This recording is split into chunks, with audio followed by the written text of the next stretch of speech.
iStock Audio.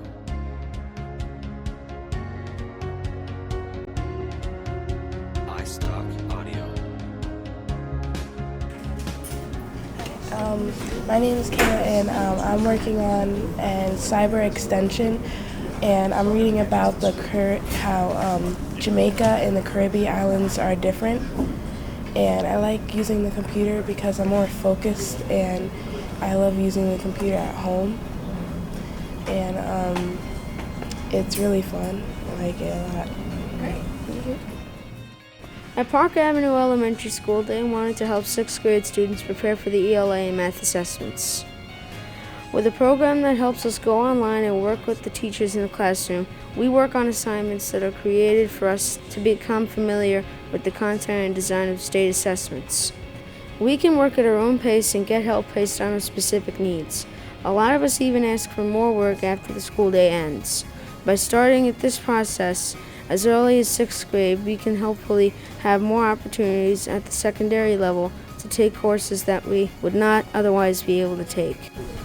Well, it's about remediation and algebraic expressions, and it's easy because you gotta solve the problems, and for this one you gotta show what it represents and stuff.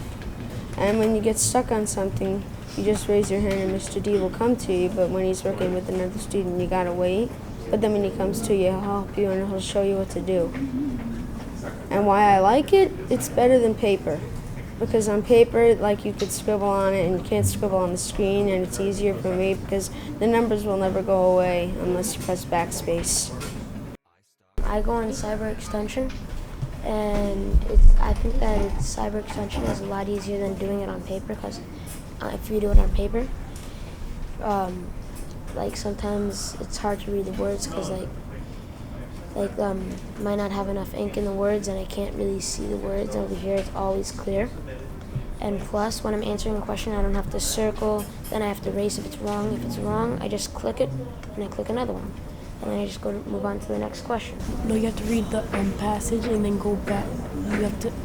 Once you're done reading, you have to go to the questions, and then if there's a question you don't know, you go back in the passage and look for it. When I read a story and answer the questions. When I'm done, I submit my answer and go over them with Mr. D, and he checks them. And if I don't have a good grade, he sends them back. Giselle sent me a little chat mail that she needed some help on a problem. So I came over to help her, and then I get to work on exactly what she needs instead of the whole class and the boring sum or being over somebody else's head. So when each one has a question, they can either ask me or somebody else that's on the chat, and they try and explain it through the chat over the internet. Right now, I am working on strategy 5. I just started strategy. There are 16 strategies. It's all kind of like a reading test. And I'm on the 5th reading test, and you just have to answer some questions about the test, and then you submit it up on top. And then you just submit the assignment, and then you go on the next strategy.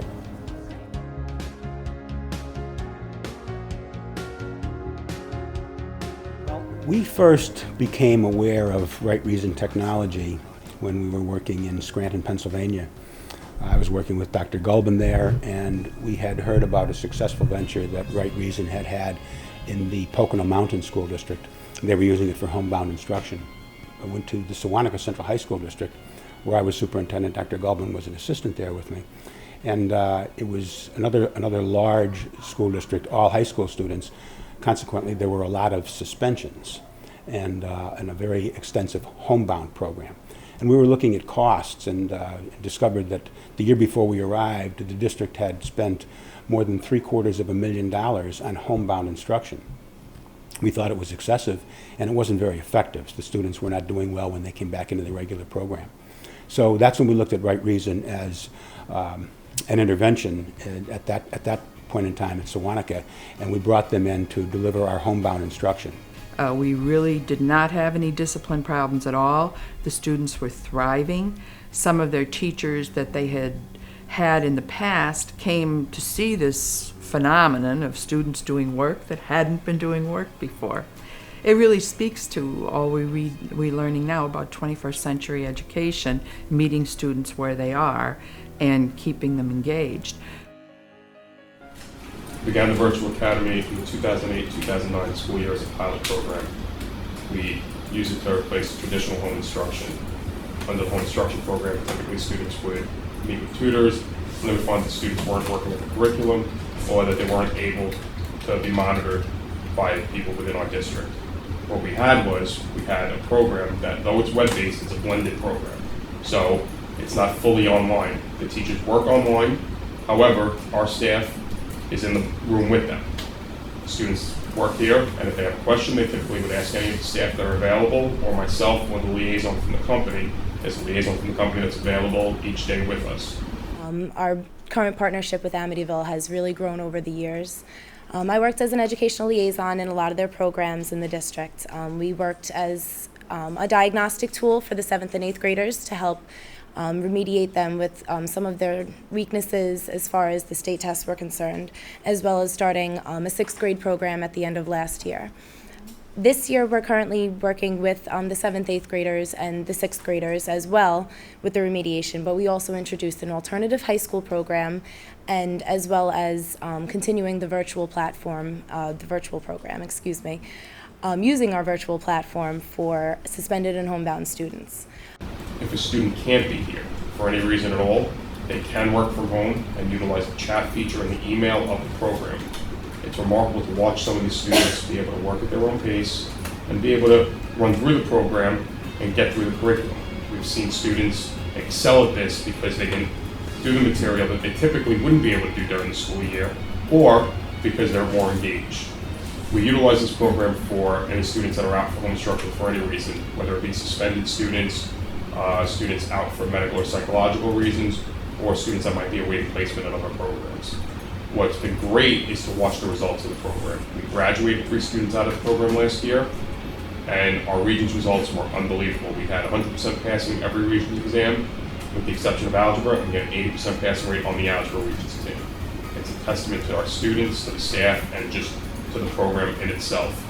I love being a part of this program, and I'm just thrilled to see what's to come of it. Last year, at some point, we had a student that was out. Unfortunately, tragically, he was hit by a car, fractured both of his legs.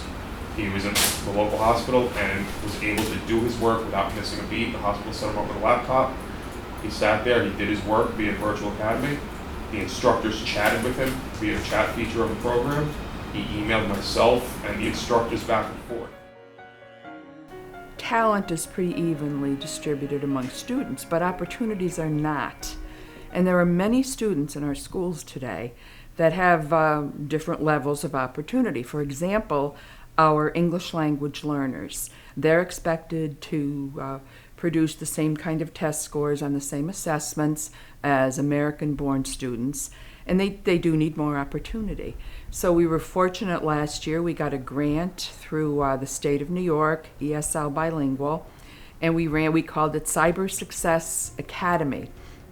And the ESL students from the middle school were allowed to have remedial work in all of their subjects after school, 4 days a week. And they really loved it. And we had a parent night at the end, and the students came and they got certificates.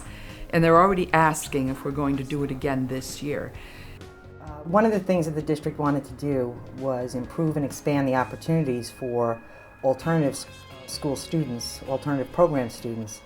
And in making the decisions regarding how that could best be accomplished, it seemed natural to want to infuse and incorporate the virtual learning platform because it would be able to allow us and our faculty the opportunity to tailor and customize the curriculum for the individual instructional needs of each of the students.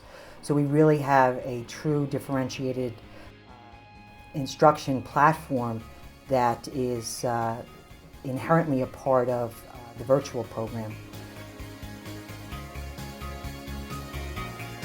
Amazing how they're always engaged with the lessons due to the differentiated instruction, and it's amazing to see how engaged they are from all the lessons. Each student works on an individual basis and they work at their own pace. The students start work very fast, get done with the curriculum a little bit fast, and they can move on to more diversified subjects. You know, it's a virtual program, so students are able to work here as well as home. So if they're unable to, I guess, attend class at the time or come here, they have access to the program. They can catch up to work outside of the classroom. Students can work at their own pace. It's more interactive in a sense, so their focus is there 100%. And they just seem interested and motivated. You know, they're motivated to do very well and to get, you know, the task at hand accomplished and finished. I've seen these students excel and pass Regents examinations by doing these programs at the Virtual Academy. Virtual Academy helped me because my grades was higher, there was less distraction, I got to work at my own pace, and there was more one-on-one with the teachers, and they helped explain more when it was just one teacher. There was less distraction, there wasn't a bunch of kids running around, and you could focus on working. It helped me out by focusing more on my schoolwork. When the idea was first brought to the board, it was in reference to students who are on homebound instruction, which I think most districts use, and historically in the sense of having a tutor go to the home or a library central location, which we did not feel was cost effective or effective in delivering instruction. So it was brought to us as an idea of how to solve that problem. The board decided to go with it because it was, you know, a different means of reaching a hard-to-reach population.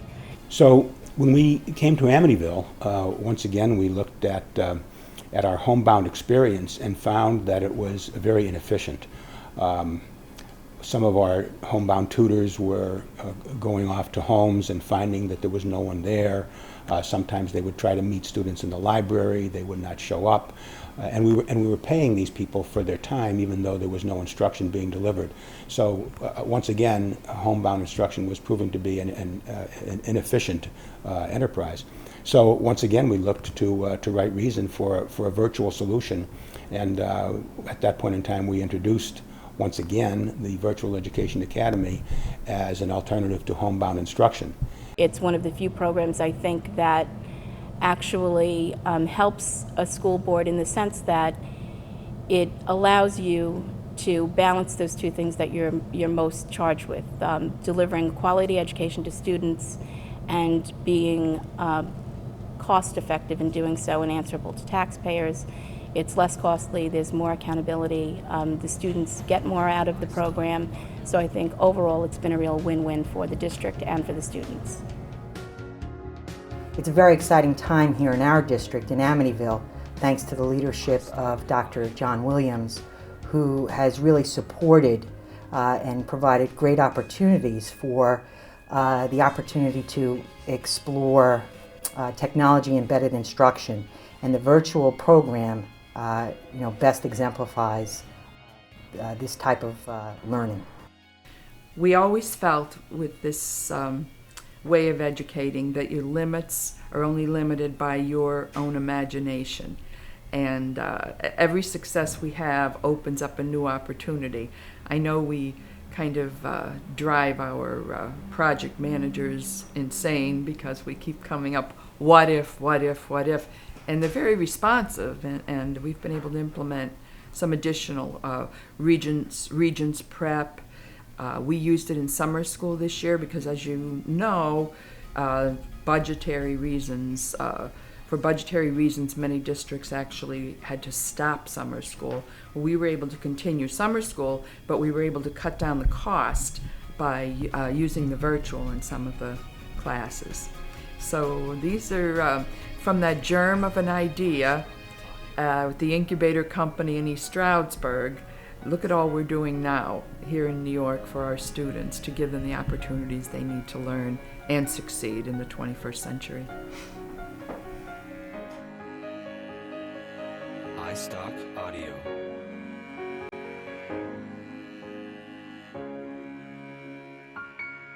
iStock Audio.